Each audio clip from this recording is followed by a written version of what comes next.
Soulful People, Adrienne Marie coming at you with a quick tutorial on how I ship my packages.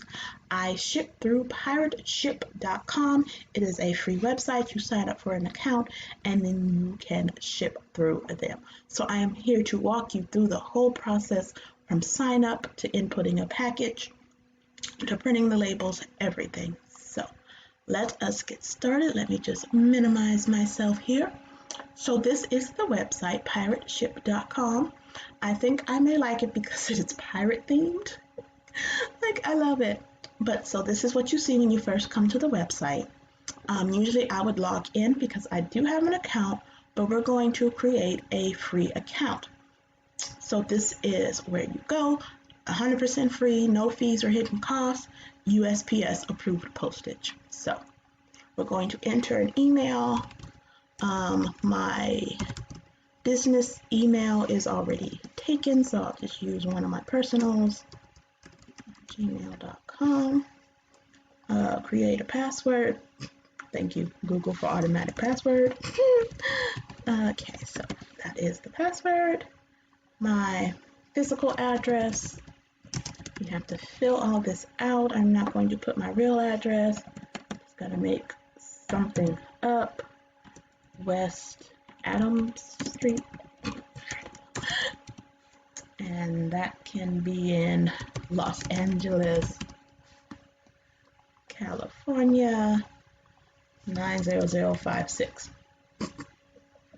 So you can use this address as your return address on the shipping labels, or you can input your business address.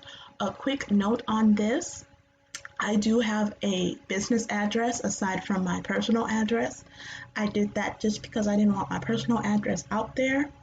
And if you do want a business address, I suggest you get it through UPS. It provides you with a physical address. And what I mean by that, if you get a P.O. box from the post office, it's going to be P.O. box, blah, blah, blah. And a lot of business related things won't accept P.O. boxes. So with UPS, you get a physical address, meaning my address is the address of the UPS store, and then to differentiate my box is my unit number. So it just looks like I'm in an apartment or whatever, or office building with a unit number, but it is the address of the UPS store. So if you wanted like a physical address, I would definitely suggest getting it through UPS. It's inexpensive. It's not that expensive. It's not cheap either, but it's not expensive. It's manageable. I think they have 3, 6, and a year plan, so you can get it for 3 months, 6 months, or a whole year, and then you just go in and renew it every however long. So yeah, that is what I suggest. But for preview demo purposes, we're just going to use this address. So this is the address that'll be in the corner of the postage. So let's create a phone number, 56288, I don't know, one random number. None of this is real. Let's create our free account. Make sure you put your real info. Let us see. Boom, and this is your home screen. No, we do not want to save that. Thank you. Yes, Bjorn, cute little pirate friend. So this is what you see when you sign in or create an account. You can create single labels. You can upload a spreadsheet. So say you already have your customer list, your customer addresses in a, like say a spreadsheet, like an Excel sheet or a Google sheet, then you can upload it and have their info. And then you can import from integrations. What that means, I have a Shopify account. So PirateShip integrates with my Shopify account.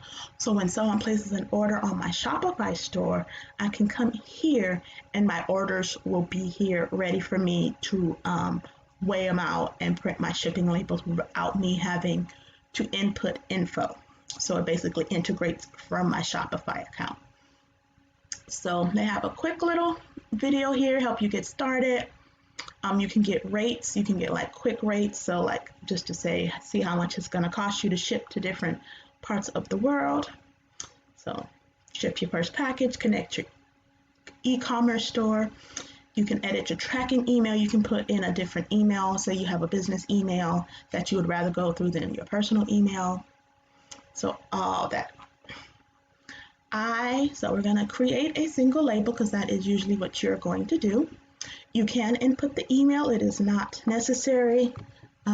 Let's ship a package to myself. Why not? So what that little circle is doing, it's looking to see if I've ever entered this customer, and it will auto input their information if they are in the system. So say I've shipped to myself before. As I'm typing, it'll pop up, oh, they mean this person, and then it'll input all the info, which is a thing I like. So once you've input a person into the system and ship something to them, they'll stay in the system and you won't have to type in their information.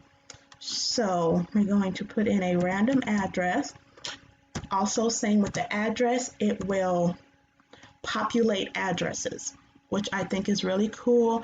And it kind of gives you that extra layer of, I don't want to say security, but like that double checking to make sure that the address is right. So let's say I live in Las Vegas. Why not? So, and it'll input everything. So we are shipping from this imaginary address, or you can create a new ship from address. This is where you pick your packaging. So are you shipping in boxes, padded envelopes, and then they have all the priority stuff from the post office. So say you are shipping with boxes, you would put your dimensions of the box, so length, width, and height, and then you will put the package weight. I ship with bubble mailers, so I'm going to just put bubble mailers. I have 4 by 6 bubble mailers, which are the small ones. I have 6 by 10, which are medium size, and I have 10 by 12, which are my big ones for when people order a lot of jewelry. So then you weigh it. I have a kitchen scale from Target. Yes, you do not need an expensive scale, a postal scale. Any scale that weighs in ounces will do. I bought mine at Target. You can get a scale anywhere. So don't be fooled into thinking that you need a postal scale to ship stuff. You don't. So you would input how many either pounds or ounces. A tip for ounces, I always round up. So say my package is 3.2 ounces. I would round up to 4 ounces. It doesn't make that much of a difference in pricing. And I just do that as an extra layer in case for whatever reason, I weigh it wrong. If you underweigh a package, the post office will charge extra shipping. So that is why I always round up, just to give myself that safety net. So extra services, do you want a signature confirmation, insurance, stuff like that, media mail, so like books, movies, films, you can pay for those extra services. Hazardous materials, perfume, nail polish, stuff that you need, like forms to ship out, dangerous stuff, hazardous materials. Custom forms, if you are shipping internationally or to say a military base, you have to fill out a customs forms and it will tell you everything you need to fill out for the customs form, but you probably won't need that, like I said, unless you're shipping internationally or to a military base. And then you can save the package. So say you ship something that is constantly 4 ounces, you always use this size bubble mailer, you can save this package, and whenever you come to ship something, it'll already have this inputted as a saved package, so you won't have to input it multiple times. So we are going to get rates. So to ship to Vegas is $276 compared to $385 if you got it directly from the post office. So you should save quite a bit. So it's $276 to ship to Vegas, and that's usually the price to ship till about Midwest. Once you start getting more East Coast, of course the cost does go up. I think the furthest I ship to is Mississippi, and that runs me about $330, $340. So yeah. And then you can pick your ship date. Are you shipping it out today? When are you shipping? Do you have a specific shipping date? and they'll put that on the shipping label, and also PirateShip will send shipping confirmation to your customers. So say you put their email address. If their email address is in the system, it'll send them an email saying your package has shipped and all that. So here you would buy your label, and then you would add your debit or credit card, wherever you're getting the money for your label. So you would just enter all that, and you can carry a balance, which that just means you're basically loading up your PirateShip account, and they'll say you want to carry a balance of 50. That means you would have a balance of 50, and then you could just pay for your shipping labels. I don't carry a balance. I don't know why, I just don't. But you can do that if you want. So then you would save, and by label, of course, they're going to tell me, wait, you didn't enter any information. So I am going to close that. We're not going to buy. So I'm going to make this bigger, and I'm going to move it up here. And then what I am going to do, I'm going to log out, and I am going to log into my account. And I think the addresses should appear here. I'm trying to hide addresses just to show you. So this is one of my customers. This is the one from Mississippi. Yeah, her address would be right there where my face is. Perfect. So so she ordered from Shopify. This is the tracking number. It's ready to ship. It's already, the mail person has already picked it up, so it should be on its way to her soon. So after you buy the label, you would come to this screen. Instead of reprint label, it would say print label. So you would do that. We're going to, okay, print label. I don't think it's going to show her label. Okay, so this is what it'll look like. This is 8 by 5 by 11, so you just need a normal printer. Any printer will do. It doesn't have to be a fancy, expensive printer. Any printer will do. Anything to save yourself money when you're first starting out. I started with a simple, I think it was like a $30 printer. Works great. In fact, I still have it. It is sitting right to my right.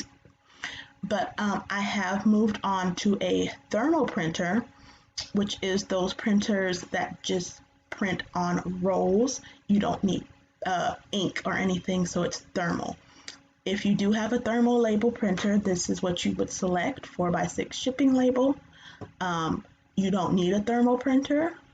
It'll save you money in the long run on ink, depending on how many packages you are shipping out. Sorry about that. That is my ring, letting me know someone's at the door. So depending on how much you ship out, you may want to look into a thermal printer, but it is not a necessity. So you would click on that one for normal standard printers.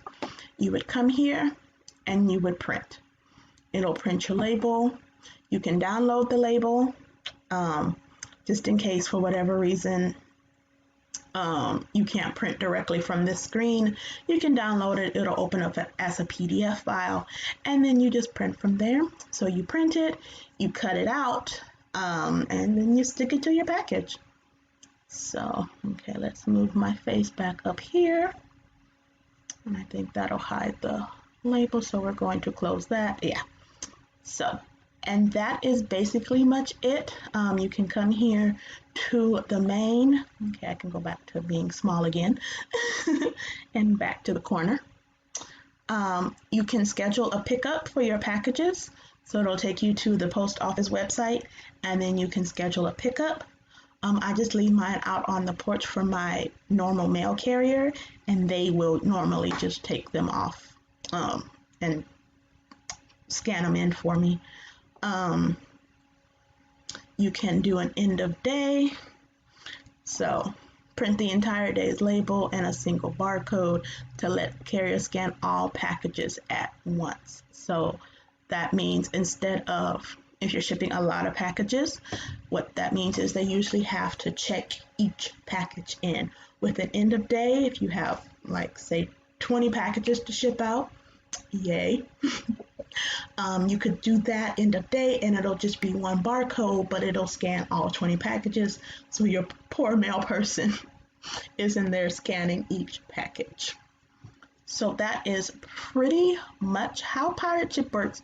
Really easy, really simple. You have support, settings, not much in settings, account settings, general settings, integrations, tracking emails, all that. It's pretty self-explanatory. And yeah, that is how I ship with PirateShip. So thank you guys so much for watching. Make sure you subscribe for more tutorials like this, tips, tricks on just running a small business. If there's anything you want to see, if I know about it, I'll do a tutorial on it. Make sure to subscribe. So until next time, guys, bye.